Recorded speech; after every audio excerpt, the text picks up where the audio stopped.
Hello everyone, পয়লা বৈশাখ উপলক্ষে কেনাকাটা তোমাদের সাথে তো শেয়ার করেইছি। এবার চলো দেখে নিই সেদিন আমরা রাতে কী খেয়েছিলাম। আমরা চলে গেছিলাম 12 মাসে 13 পার্বণে।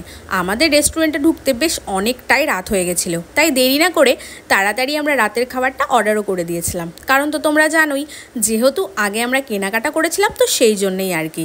তো এবার বলি মেনুতে আমরা কি অর্ডার করেছিলাম। আমাদের মেনুতে ছিল schezwan rice, mixed fried rice, handi mutton, handi chicken, তার সাথে ছিল গার্লিক নান, আর বিরিয়ানি না হলে কি চলে বলো তো, আর সাথে ছিল দম বিরিয়ানি। সবকটা খাবারের টেস্ট এত ভালো ছিল, মানে এখন আমি এডিট করতে বসে মনে হচ্ছে যদি যে কোনো একটা আইটেম পেতাম তাহলে তো ক্যা বাত, মানে সোনায় পুরো সোহাগা।